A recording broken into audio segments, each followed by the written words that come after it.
Tout genou fléchira. Bienvenue sur Frenchy Glam Fashion. Je vous invite à commenter, liker, partager et activer la cloche de notification. Aujourd'hui, on va parler d'un sujet que Dieu m'a mis ce matin sur le cœur. J'aimerais vous emmener en Philippiens 2:9.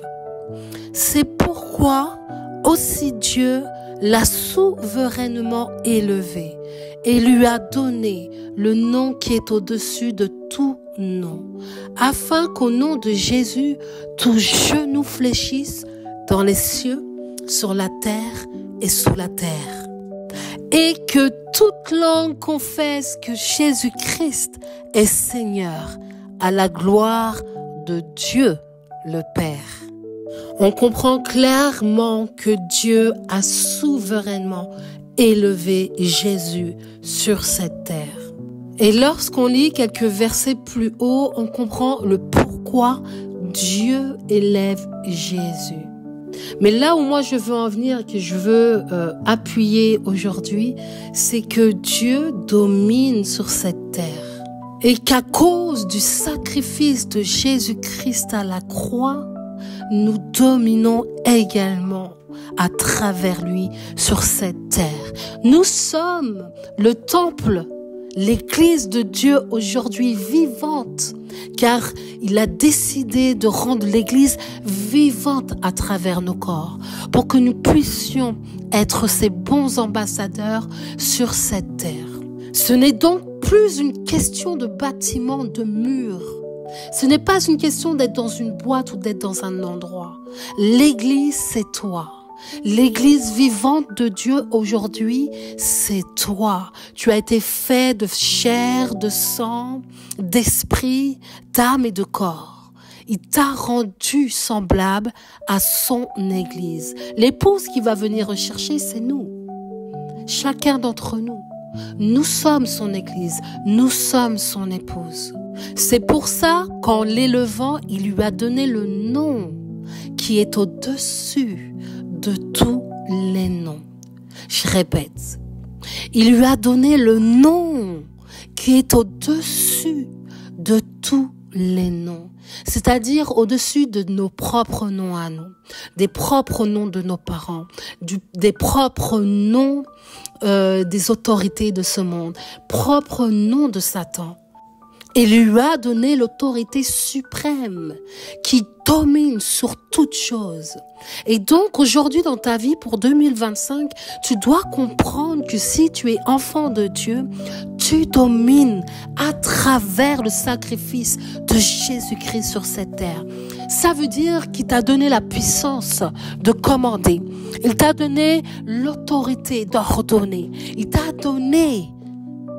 t'a donné la puissance pour appeler les choses qui n'existent pas comme si elles existaient, pour qu'elles se matérialisent dans ta vie d'aujourd'hui.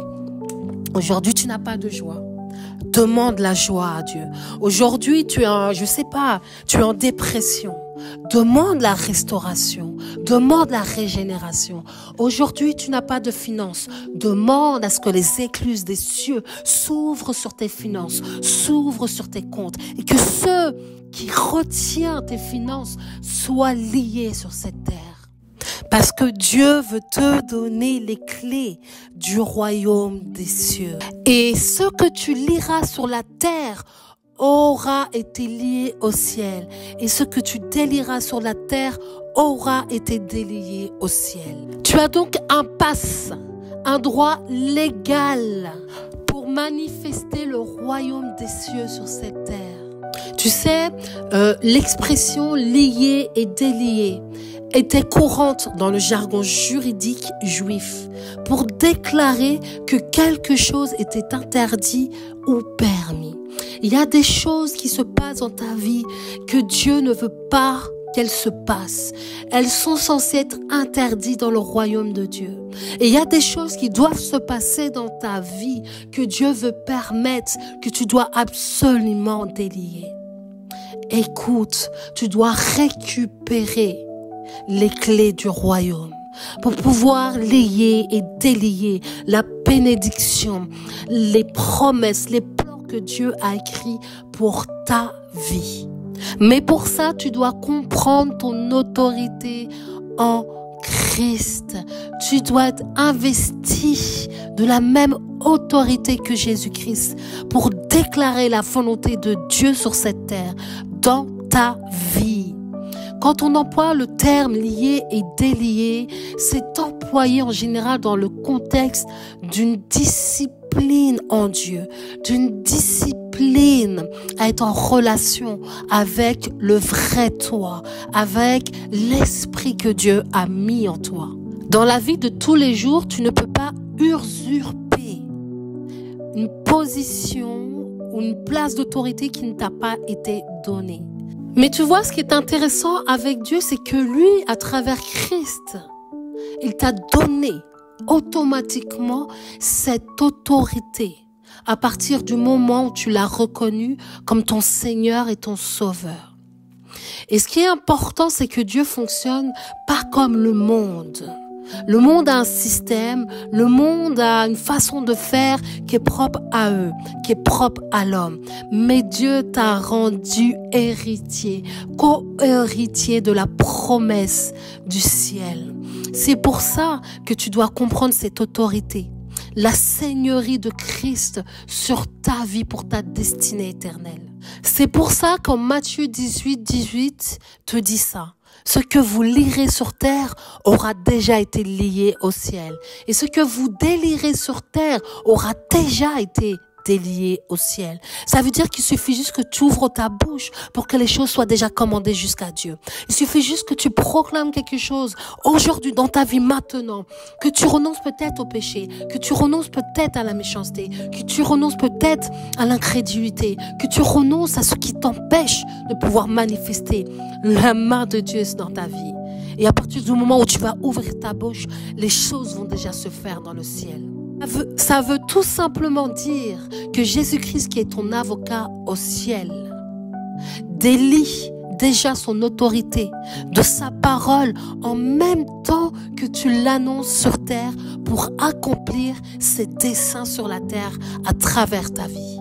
Il te dit même en verset 19, je vous dis encore que si d'entre vous s'accordent sur la terre pour demander une chose quelconque, tu vois, il te donne même pas de directive. Il te dit une chose quelconque. Elle leur sera accordée par mon Père qui est dans les cieux. Dieu est tellement saint. Parce qu'il te dit que là où 2 ou 3 sont assemblés en mon nom, je suis au milieu d'eux. Dieu est au milieu de toi à partir du moment où tu t'unis, tu t'assembles avec une autre personne que toi-même. Écoute, peut-être que tu vas dire, oui, moi je suis toute seule, ou je suis tout seul et je n'ai personne avec qui m'accorder. J'ai envie de te dire que c'est faux. La deuxième personne que tu as, avec qui tu peux t'accorder sur la terre pour appeler la main de Dieu dans ta vie, c'est le Saint-Esprit. Ce cadeau formidable que Dieu t'a laissé sur la terre pour pouvoir manifester ses promesses. Oui, le Saint-Esprit, ton meilleur ami. Le Saint-Esprit, ton meilleur conseiller. Le Saint-Esprit est la personne sûre sur laquelle tu peux t'appuyer pour t'assembler avec lui et demander une chose quelconque sur la terre pour qu'elle te soit accordée. Voici une des clés du royaume que tu dois garder dans un coin de ta tête. C'est à cause de l'humilité de Jésus à aller à la croix qui a été démontrée, qui a créé une loi universelle. C'est celui qui s'abaissera, qui sera élevé. Jésus connaissait sa mission. Jésus avait bien compris par où il devait passer. Et c'est son humilité à y aller pour nous tous qui lui a permis de recevoir de la part de Dieu la résurrection après la mort, lui mettant tout pouvoir entre ses mains. Sa sortie du tombeau pour le faire monter jusqu'au ciel lui a donné tout pouvoir sur la terre, sous la terre et dans les cieux. Et aujourd'hui, au nom de Jésus-Christ, tu peux obtenir l'autorité à travers lui. Ce nom qui a été élevé, qui est au-dessus de celui du roi des rois, c'est le nom suprême pour que tout genou fléchisse dans l'univers à sa majesté. Jésus-Christ n'avait pas renoncé à sa nature divine. Mais le fait d'avoir été jusqu'à la croix a fait en sorte que ça lui restitue sa gloire éternelle dont il s'était dépouillé volontairement sur terre pour nous. Et j'aimerais terminer par ce verset en Romains 14, 11.